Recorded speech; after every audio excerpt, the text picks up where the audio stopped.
Oh, the plane crash lawsuit. The absolute peak of ridiculousness in the entire series. Owen and the hospital being held responsible for the crash? How? Let me get this straight. The hospital might have been a little negligent in not double-checking the airline's safety record, but the airline itself should have been the one held accountable, right? If you go to a restaurant and get food poisoning, are you going to blame your friend who invited you out? Sure, a little bit, maybe. But you're definitely not going to be yelling at them while you're hunched over the toilet, praying for your life. No, you're going to curse the restaurant and its staff. Same logic applies here. I get that the hospital might have been partly responsible for not making sure the airline was safe, but how is the airline not the primary defendant? They're the ones that actually crashed the plane. The whole thing reeks of bad writing. It was around this episode that I started genuinely disliking Grey's Anatomy. But wait, you made it through an entire episode with interns doing an appendectomy on one of their own, and that didn't break your suspension of disbelief? No consequences, no admin action, no lost certifications for the hospital, and this is the moment you draw the line. Sure, I get it. I'm from New Zealand, and in the US, it seems like people sue over everything. But still, a surgeon deciding which airline the hospital uses? Highly unlikely. Here's the thing. There's something called joint and several liability. Basically, if multiple parties are responsible for a wrongdoing, the plaintiff can sue just one of them for the whole amount. Then, that person or entity can go after the others to get their portion. So yes, the hospital could be liable here, but they should have been suing the airline or the plane manufacturer. If they'd done their homework on the airline, their doctors wouldn't have been on that flight in the first place. The hospital messed up in its duty of care, and as a result, they're liable for those injuries and for Mark and Lexi's deaths. But the airline, they're the ones who actually caused the crash. So Teddy, an Army vet, thinks it's a good idea to talk to her baby like it's some kind of soldier. She's like, get off whatever organ you're on, soldier, and at ease. Seriously? Who wrote this? No one, and I mean no one, from the service would ever speak like that, vet or not. And the best part? She calls an intern lieutenant, and the guy stands at parade rest like he's about to take orders from a drill sergeant. Then, as if it couldn't get worse, she tells her baby to stay right where it's at, soldier, and the intern salutes her inside. Inside. There's literally no universe where that's okay. I mean, it's just cringe on every level. Look, I get it. Military people sometimes get a little too into their military identity. I can see them obsessing over it. But man, this scene was a stretch. You want to talk about cringeworthy. That hoo-ah, hoo-ah, hoo-ah moment when Meg is about to get surgery? As a vet, I had to pause and just process. Like, no, we don't do that. The pronunciation alone is enough to make you cringe. It's like a half-hearted heh that just feels wrong. And don't get me started on that meeting Owen had with the old vet working on the burn pit issue. So we've got Noah, or whoever, standing at attention, addressing everyone by rank like this is a military base and not a hospital. We had to take a few days off after that. It was that bad. Owen, Teddy, and the rest of the squad are basically all boots, newbies in military lingo.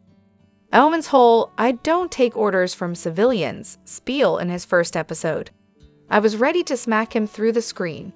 Oh, and let's not forget that ridiculous storyline with Callie and the LT who wanted to amputate his leg just to go back to Iraq. Bro, you get medically boarded for asthma. Why on earth would the military let you back with one leg?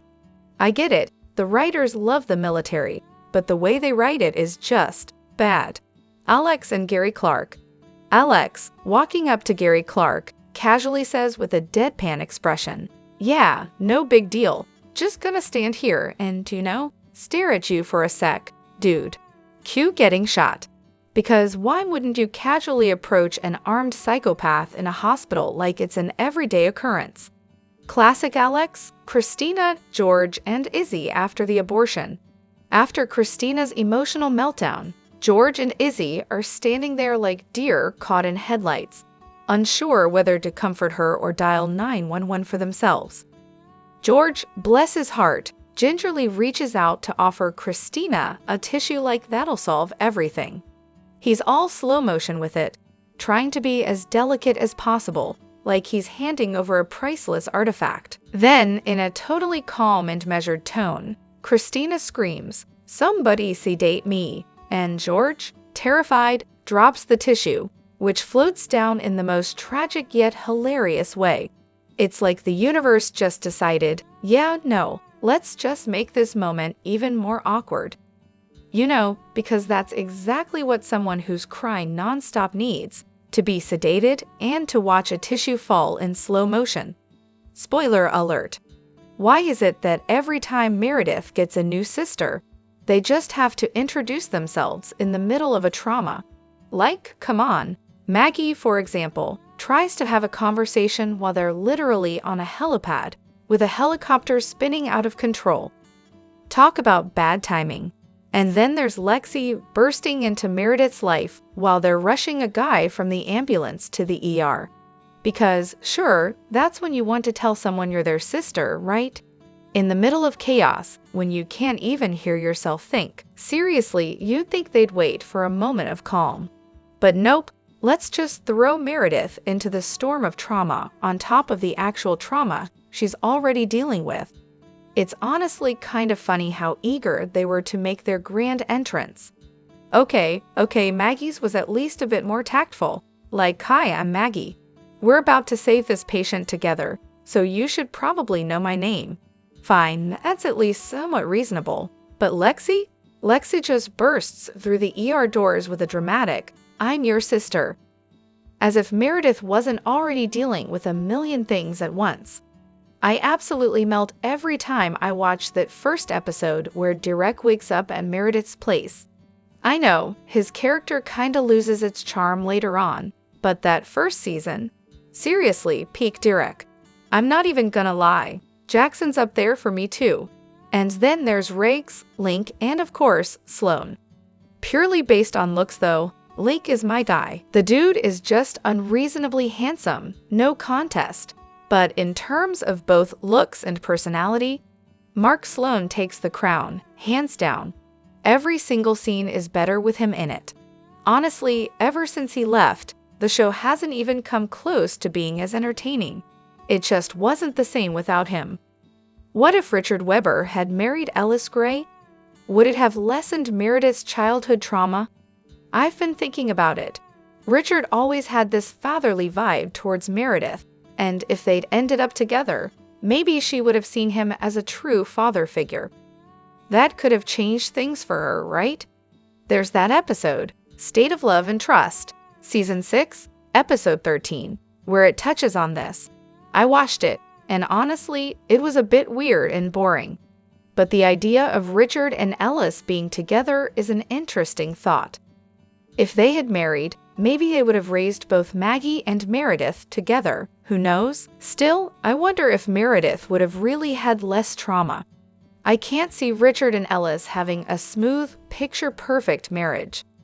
There would have been jealousy, unresolved issues, and their own personal baggage, which might have just created a different set of problems for Meredith.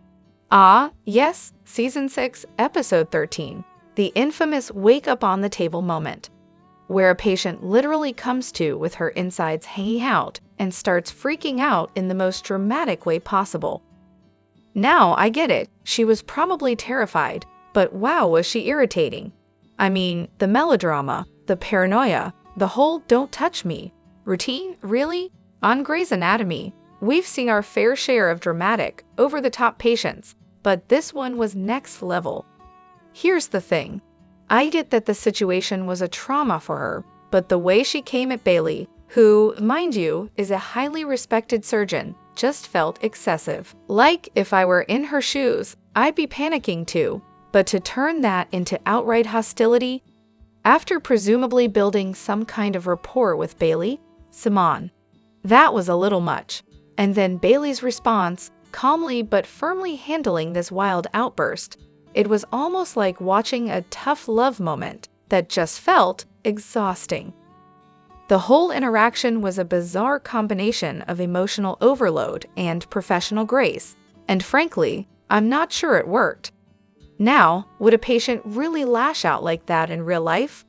Probably not, because, let's face it, no one's going to rip into the person holding your life together, right? But on a show like this, it's always dialed up to 11. People wouldn't be yelling and demanding a new surgeon if they woke up with their organs exposed in the real world. They'd likely be horrified, yes, but they'd also be more concerned about surviving. And let's not forget, Bailey's freaking out too. You really think someone wouldn't ask for a different surgeon in that situation? No way. If that happened in real life, forget the patient being hostile. The hospital would be looking at a huge lawsuit. Worst case, everyone's getting fired. All in all, her response was a little extra, but in the world of Grays, it fits the chaos. Would we tolerate it in real life? Not so much. But on TV? Well, it's just part of the drama. Is it just me, or does anyone else really not vibe with the Maggie and Jackson pairing? I can't quite put my finger on it, but something about them just doesn't work. I like both of their characters individually, Jackson with Lexi, April, and even Maggie with Winston. But when they get together, it just doesn't click. And don't even get me started on Maggie and DeLuca, or Meredith and DeLuca for that matter. Yawn, but seriously, Maggie and Jackson, they just irk me for reasons I can't fully explain. Anyone else feel the same way? By the way, my post last week about whether Arizona was wrong for telling Jackson about April's pregnancy didn't exactly win any popularity contests. But hey, it sparked a pretty interesting discussion in the comments. So that's a win, right? Hopefully, this one doesn't start a firestorm. For some context, I never watched Grey's when it first aired. I started binge-watching it during the COVID season and started watching in real time around then. And let me tell you, I was so confused when April dropped the Jackson's in love with Maggie bomb. Like, I literally couldn't remember a single scene of them interacting. Their chemistry was so non-existent to me that I wondered if I was just in denial because I was such a J-April fan. But now, looking back, I see I'm not alone in this feeling. Okay, let's talk about Ellis in Season 2, Episode 5, because Kate Burton absolutely kills it as Ellis. I mean, seriously, she outacts everyone, no matter who she's on screen with. It's honestly impressive. Ellis' illness is handled so well in the show, and you really see the emotional toll it takes on Meredith in the early seasons. But Diaz scene? Wow. After everything we've seen, from Ellis treating Meredith like she's some sort of inconvenient afterthought to flat out saying she's needy and not good enough, it's a moment when Ellis actually recognizes Meredith. And when Meredith says mommy, the smile Ellis gives, so disarming, so open, so full of love, is just shocking. It's like you're seeing a completely different person. Kate Burton, you're a revelation. And let's not forget, she's equally amazing in Scandal. I honestly can't stand Ellis, and that's a testament to how fantastic Kate Burton is at making us feel that way. Same goes for Kevin McKidd as Owen. Both of them just draw you in with their performances. In the episode Song Beneath the Song, Season 7, Episode 18, Owen's grand idea for diffusing the chaos in the OR is to start singing. Yes, you heard that right.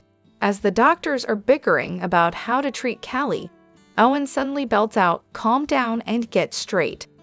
And just when you think things can't get any more absurd, the camera zooms in on Teddy. Now, considering that we later learn Teddy is bisexual, the line is hilariously ironic. But even without that context, the randomness of Owen just launching into a song mid-argument is pure comedy gold. And I swear, I could see exactly where this was going the moment Owen started singing. Because let's be real, Owen's a walking red flag.